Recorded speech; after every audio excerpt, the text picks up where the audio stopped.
Hello and welcome to the Wealth Wednesday show. We are so excited to see you once again, and thank you so much for joining us tonight.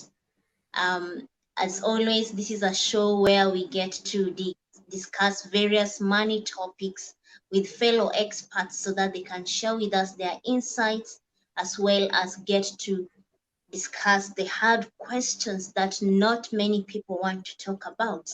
And tonight, that is one of the questions that we are going to talk about. So with me on board is Mr. Bobby Clark, all the way from the United States of America, and he is a money coach for men and couples. Now, for today's topic, it's a topic that has been debated over a long period of time, and most of the time we've seen a rise in men being sidelined when it comes to matters of money, and the assumption that most men are reserved when it comes to matters of money. So tonight, our guest will share with us insights on money, men, and investment. And maybe if we get time, we will touch base on relationships as well. So, Mr. Bobby, welcome. May you please introduce yourself to our audience? Thank you. Thank you so much, Sheila, for having me. It's a great pleasure to be here on your show. It's an international program that you are hosting, and it is growing.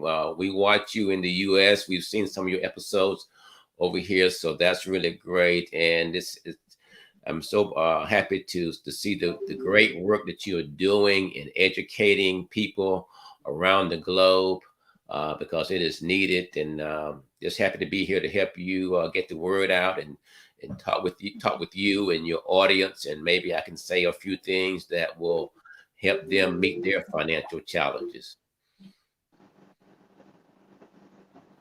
So in terms of me, I'm a financial coach. I'm here in the U.S., the state of Georgia.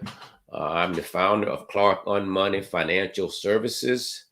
I help men and couples who feel stuck financially find solutions to their frustrations while providing guidance toward goal achievement.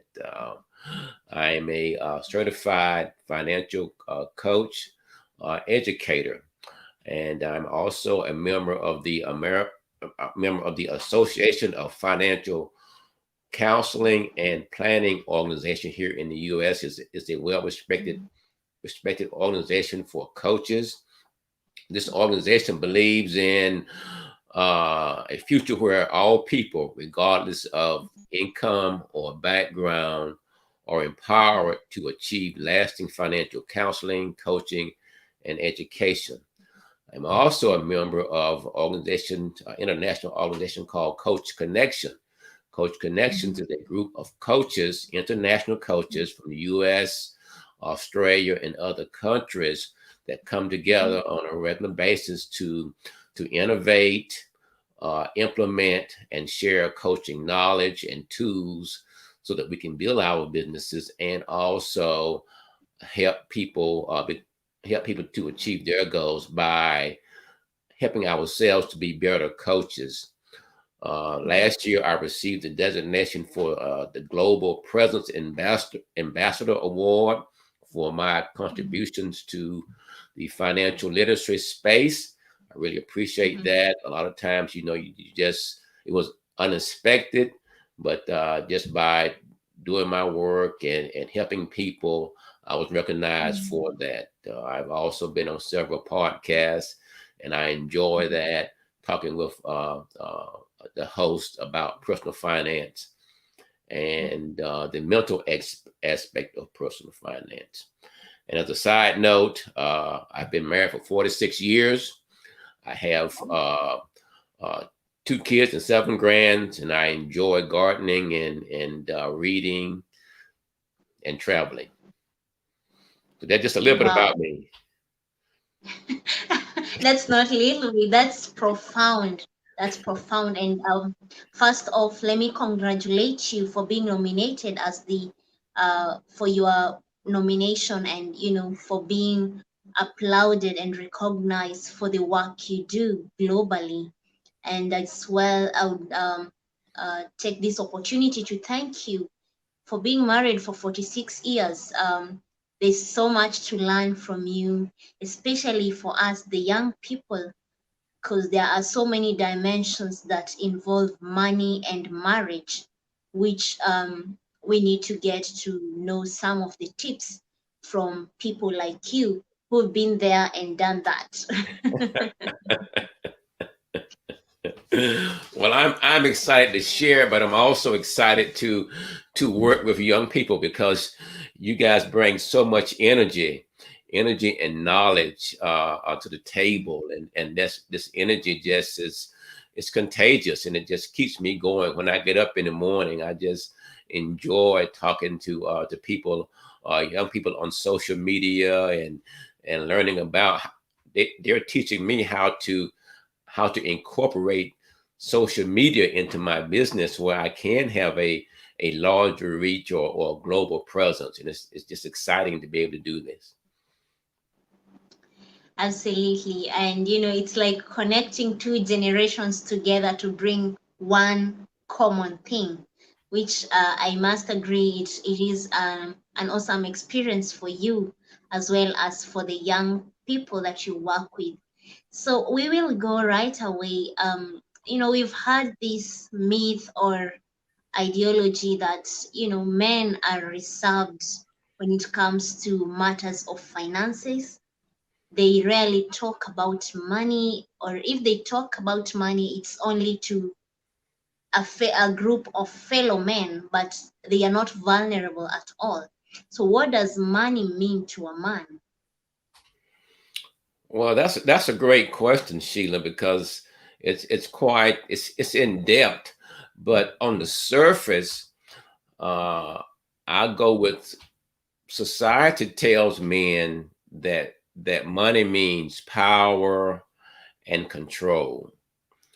And when you have money, you have the opportunities and the privileges that people with less money might not have or have a chance to experience. And that money in men's mind provides a sense of security, or you may feel like you are insulated from certain life traumas, such as the lack of food, the lack of shelter, the lack of clothing, the lack of education, all of these core things that people need to live and survive. Men think that, well, if I have enough money, then I don't have to worry about these type of things. As a whole, that's the general societal way of thinking. But as you know, men are just like men are individuals, and when you use a societal definition, you put men all in one basket. But what I've found that men have different personalities, and with different personalities, you have a different meaning of what money is to a man. So for a man that I would describe as a what's called an alpha man is a very strong, dominant personality. Uh, to him, money would mean aggressiveness. They're not afraid of debt. They often splurge on high quality things. They often buy things for themselves before they buy for their family or for their friends. So it's all about me as an alpha man. Another man is called the beta man. The beta man is a man that shares. He's concerned about his family. He's saving. He wants to be sure that his family is secure. He's quite moderate in his approach to life. He doesn't take a lot of risks like the beta man, like the alpha man does, but he's a little bit more toned down, a little bit more moderate. And then you've got the Delta man. He's somewhat of a aloof type guy. He's resentful. He's more or less, he's more private. And he really focuses on saving for the rainy day and having enough money, and he's budgeting and things like that. And then there's another guy out there that's called the Gamma Man. His personality, he's adventurous. He's fun loving. He's restless, and he has a flexible approach to money. He may take his money and say, well, I don't need to buy insurance because I'm going to buy a new car, or a boat, or a bigger house. So he's more of a risk. And then there's a guy with a personality called a Omega Man, and he's not precise with the budget. The money is not really that important to him. He'd rather pass it on to his wife or let somebody like that handle the money. Smart guy, kind of nerdy, plays chess and like puzzles and things like that. So money is not that, oh, I gotta have it, or this is my life if I don't get it. He said, I can make the money, or money's not that important. Let me focus on something else. Then you have the guy that's called the Sigma Man, Sheila. The Sigma Man is like a bargain hunter. He's the guy that's out there trying to find the biggest sales. He's find something cheap, or he may not buy something that's used. He may buy something he may buy something that's used and not buy something that's new. He may not buy a brand new car. He will buy a used car because it's cheaper and he can save a little money. Or he may buy used clothes or things like that to save money. And then you've got the Sigma, the Zeta Man. The Zeta Man is the guy that's single. He's handsome, never married, has no kids, but it's all about him. Very smart. Whatever he does, he's going to be successful. And usually, if he's focusing on money, he will be wealthy. So you have all these different kind of men, and all of them have different visions and foresight about how they use money. So as we go on with this, then you say, well, it all depends on the meaning of money of a man depends on the man's personality. So Wow, that was I hope I answered that question. I'm just kind of long-winded, but I hope I answered the question for you.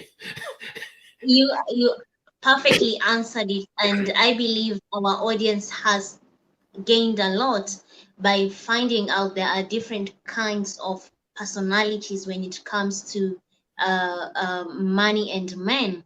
And I believe each person has been able to pick, maybe I'm an alpha man, or maybe I'm a simple man, or maybe I am with this type of a man, and that's why I handle money in this way. And that is very good, because that's one part of understanding yourself, and then you can now start understanding about money. um, I always advocate for people to know themselves first before they can address money issue, because if you address money issue and you do not know about yourself, chances are high you are going to repeat the same cycle because you don't know yourself in the first place. And you mentioned something, well, at the beginning, um, you like to work with young people, and I said, like, you are combining two generations together in this era. Now, how do men approach money differently today than before? Um, Bearing in mind you've had the privilege to experience two generations or more, and at least you can share with us, is there a difference or it's the same thing? Well, there is a difference, but as a general sense, things haven't, the approach hasn't changed that much. You see, Sheila, money is still a medium for exchange, meaning that you use your life energy to go and generate money, and you exchange that money for something that you need or want. That has not changed throughout Yeah. the generations. But the difference now that I'm seeing is that in the knowledge, the availability of the knowledge around money and how money works. And so when you have more knowledge about how money works, then you tend to do things differently or do things smarter, or you become wiser in how you manage your money. And that's where I see the biggest change is that people now they're using the knowledge that's readily available, like what we're doing here today. We're sharing it. When I was coming along, you only had to rely on a book, or you had to rely on someone telling you about money. But nowadays, you can do your own research uh, and learn about money as you go along. So that's the biggest difference in the approach is the availability of knowledge and how to use that knowledge to take care of your finances. Wow, that's really deep, because for sure that we are in a season of information technology, which has made it easy to access knowledge anywhere in the world, as well as be connected with people around the globe, just as we are connected now from different continents. So I like the fact that you said there is no much difference. And the thing is, the advantage is there's more accessibility now as compared before to financial literacy resources as well as people. Now, again, there has been a very heated debate or about gender investing gap, and this topic has greatly been misunderstood by most people. So, what's your view about it? Well, the gender investing gap, it really uh, there is a lot of truth. There is a gap. First of all, let's I think we are in agreement that there is a gap between men and women. And what I'm seeing is that women earn just about 80% of men wages, Mhm, and women has never earned more than 83% of men wages. And in my country, the United States, has one of the mhm, highest gender gap in terms of wages in the developed world. So there is definitely a gender gap. Now, when it comes to investing, in order to invest, you must have money. yeah. And as long as there is a gap, meaning that women have less money as a whole Mhm, than men, then mhm, that gap will continue to be there. So, what needs to be done, or what has to be done in terms of that? But that's why there is a gap, is because women historically have been paid less than men. And mhm, for a long time in my country, and I was thinking yours too, to some respect, women have mhm, not always worked outside of the home to mhm, earn money. So mhm. therefore, that during those years, that gap widened. Yeah. And I'm seeing data now that even at today's current pace, Mhm, it would take about 40 years for the gap between the men and the women to actually close. So we still have a ways to go. in terms of closing that gap and having everyone on an equal playing field. So hopefully in your lifetime, you will see that gap close, and the work that you're doing will be instrumental in closing the gap, Sheila. Amen. And I trust God that we will be able to see it closing, and I believe it will usher us into a new era, just the same way, this pandemic has ushered us into a new era where the normal becomes abnormal and the abnormal has become normal. Now, you know, um, you've spoken a lot about men and women when it comes to making money.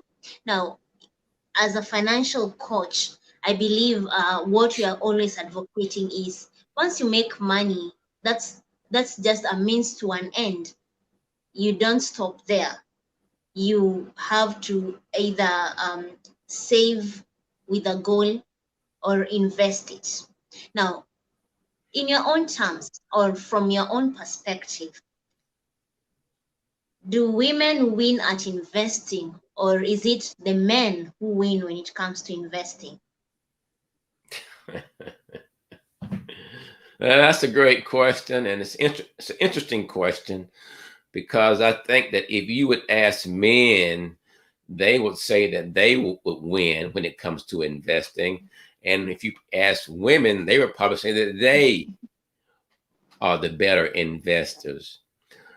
Mm, But what the data actually shows that, and it's evident that just by nature, men are more aggressive and bigger risk takers when it comes mhm, to investing.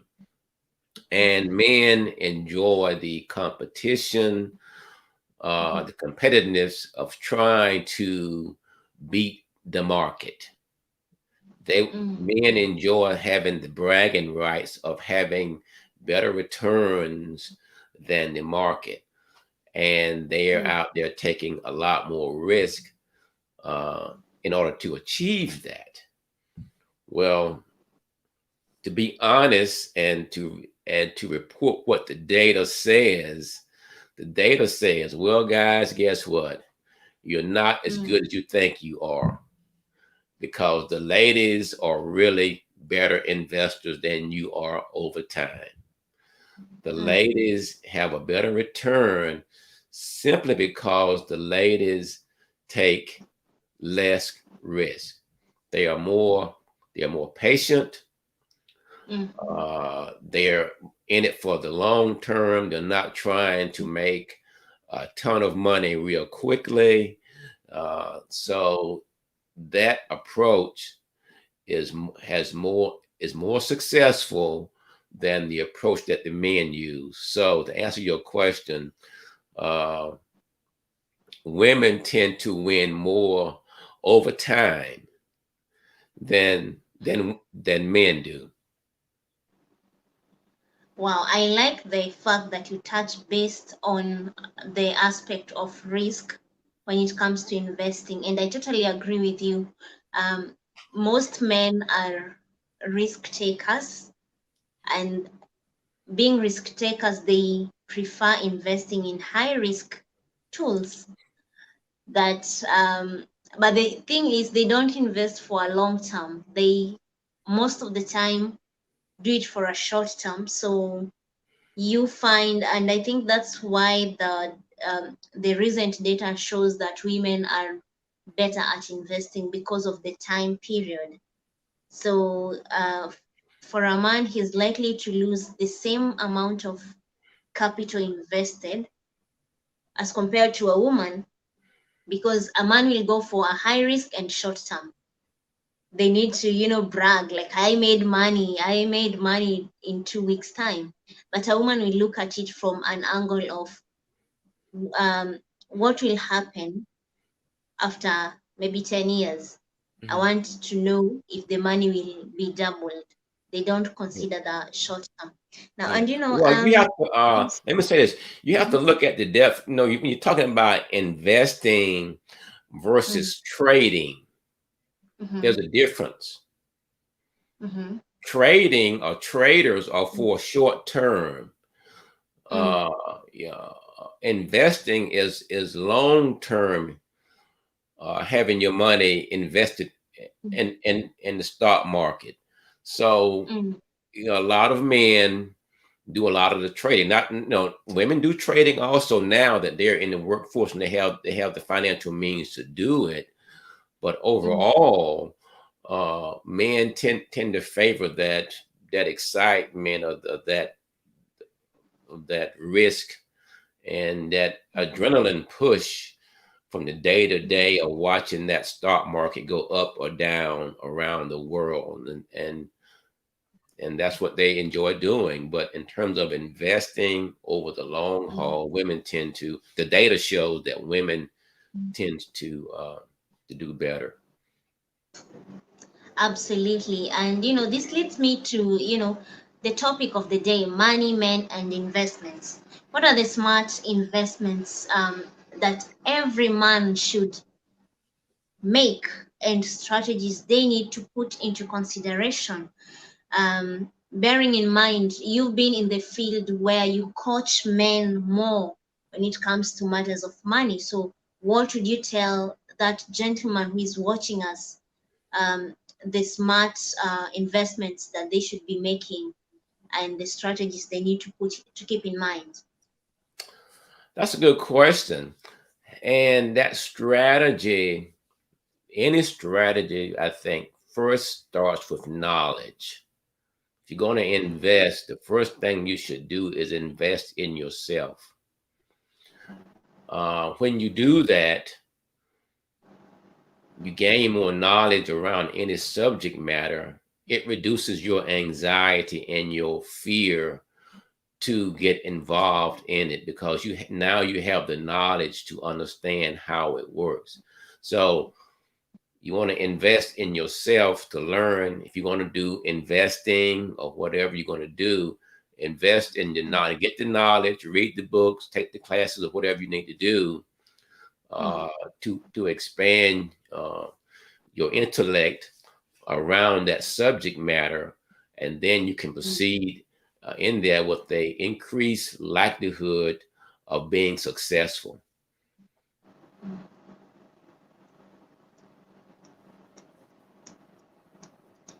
Wow, that's very profound, Mr. Bobby, because investing in yourself is the greatest first wealth you can have, followed by other things. And just to add on, I also think part of investing in yourself as a gentleman includes shifting your mindset towards having a positive money mindset, because it's always the mindset before the asset. If you do not invest in yourself, if you do not invest in your mindset, Mhm.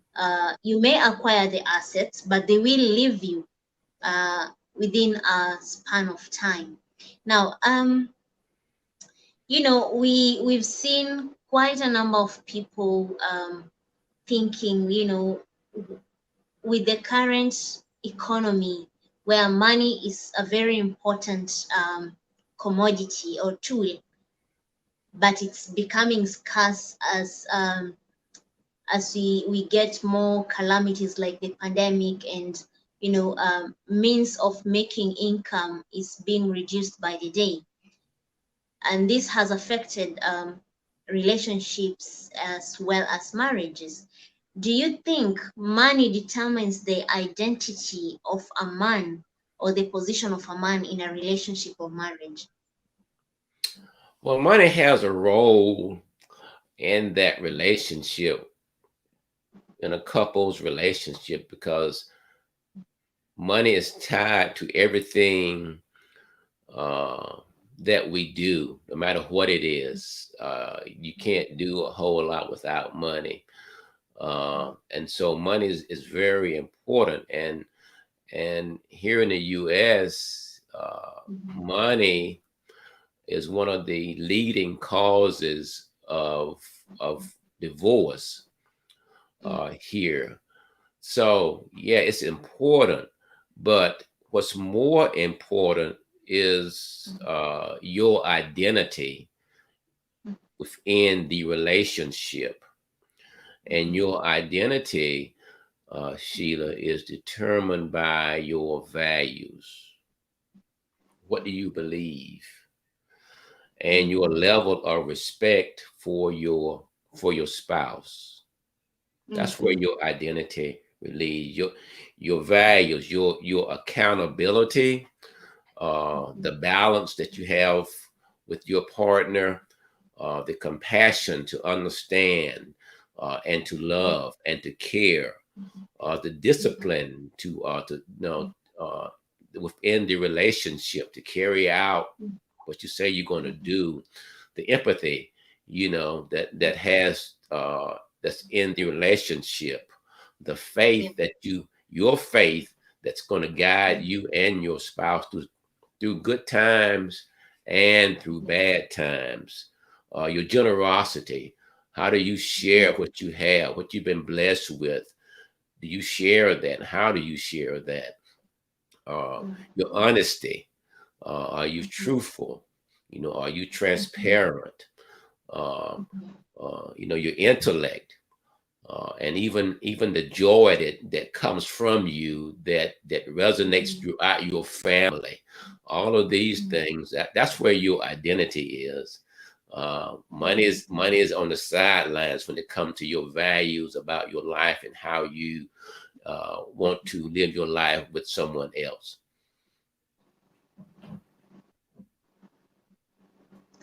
Wow, I totally agree. The point that you said, someone's identity in a relationship is not based on the material things, but on their own values. What are your values, and how do you respect your spouse or your partner? That is something we really need to, keep in mind, especially as the young people, because there in recent times there has been a very thin line between money and values. Most You find most people confuse someone having a lot of money to having values that can make for a successful relationship or marriage, or the other way around. So thank you so much for giving us such an amazing and insightful top points. Now, to our audience, thank you so much for tuning in. We really appreciate you. We are coming almost to the end of the show, and we invite you to write us in the comment section or the chat box any question you might be having regarding men, money, and investment. Whether you are a gentleman or a lady, feel free to ask any question, and then we'll be more than happy to allow Mr. Clark to answer towards the end of the show. You may as well give us your feedback or any comment you have, or you can share with us where you're watching us from and what have you learned so far from tonight's Wealth Wednesday show. Remember, Mr. Clark is a money coach for men and couples. He creates an environment where men can be vulnerable enough to share their financial journey, and he guides them on the way forward as well as couples. Now, we've seen this, Mr. Clark, there has been this ongoing it's like a principle, or like just a statement that people keep saying, um, you need to share the bills if you're in a marriage setup, or if you are being taken out, you need to split the cost. So what's the male perspective on sharing costs? Oh, well, the way it all started out from a historical standpoint, here in my country, the men would take women out, or their fiancés would take them out, and the men would pay all of the expenses, and the women would, would allow that to happen. And the next step was that when they became married, that mindset continued on because the guy did such a great job when they were dating in the courtship, and the lady allowed him to continue to pay the bills and be the leader of the financial life within the marriage. And a lot of times when the women are now earning income outside the household, then the only income that comes in would be the money that's earned by the husband. And so the mindset was developed over time that the men should pay the bills. Well, as time has gone on, that has shifted a little bit now because now women are out in the workplace earning money, and there are some situations and it's trending now where men now are staying home with a thing called, you may have heard, stay-at-home dads, where the men stay at home and take care of the kids, and the women become the breadwinners. So you have different aspect now in transition. So anytime you have a transition like that, there could be some bumpiness or some uncertainty how things should work. But I think the way it should work is between the couple. I think there has to be a compromise between the couple. I think that they should talk and decide how the expenses should be handled. In a marriage, it's about compromise. No one is going to get all that they want all of the time, and so you have to give and take, and you have to decide. It may not be a 50-50, but whatever it is, it has to work for that couple because that's their marriage and that's where their happiness lies. So if they can work something out, where if it's maybe a sharing aspect or whatever it is, or one person pays the bills and another person saves for retirement or whatever they work out, it has to be in an agreement so that it will work. There's no one right way and a wrong way to do it. The way to do it is what will work for them so that they can have a happy and a purposeful and a healthy a marriage and financial life. Wow, that was so amazing, Mr. Clark. And I like the fact that you said in marriage you have to compromise and you cannot have your way all the time. And as well, we are in a very changed kind of setup where, now men are the ones who are most of the time staying home as compared to the women, as it were in several decades ago. Now, I you mentioned that you've been married for 46 years and blessed with two adult children as well as grandkids. Congratulations for that. Now, Thank you. as we wind up the show, what are some personal finance tips for fatherhood? And what would you tell upcoming fathers or potential fathers, the personal finance tips they need to put into consideration? Because I know we've seen a rise of young men becoming fathers, and it becomes like a shocker on them because they are not really prepared on the financial side of it, of handling a family. So what's the personal finance tips that you could give us? Well, the basic financial tip that I would say is go back to a previous question about education, about Mhm, knowledge. mhm, Find a knowledge source that you can tap mhm, into.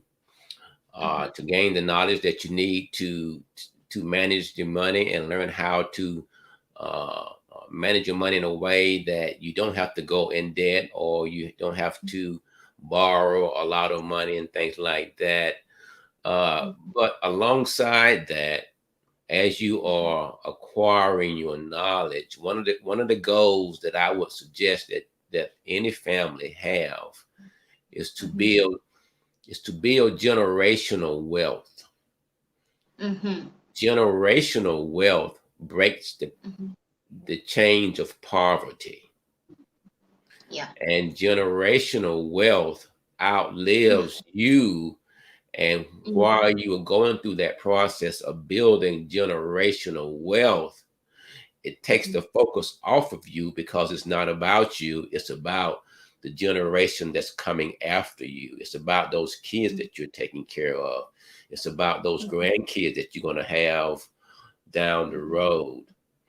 And when mm, you do that, now mhm, your family has a mhm, chance to live a life that's not in the face of poverty. They can have access to some of the finer things in life: freedom, education, mhm, healthy lives, mm, a nice place to live, a nice community to live. They can have mm, businesses. They can become business owners because they have the assets and the mm, resources uh, mm, to do that because you laid down the foundation.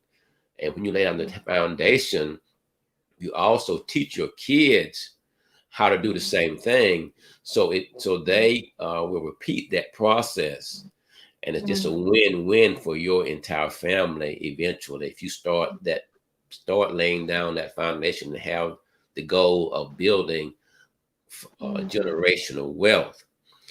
The other thing that I would say mhm, is that challenge what you believe about money.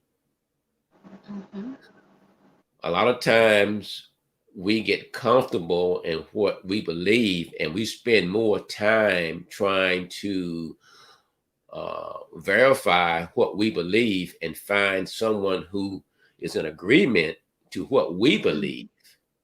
mhm, And that makes us comfortable because we think that we are right because someone agrees with us. mhm, But when you challenge what you believe, mm, a lot of times you will find out that what you believe may not always be 100% true. mhm, Now, the hard part about that, and the reason why people don't challenge what they believe, is because it mhm, makes them uncomfortable to find out that they may be incorrect.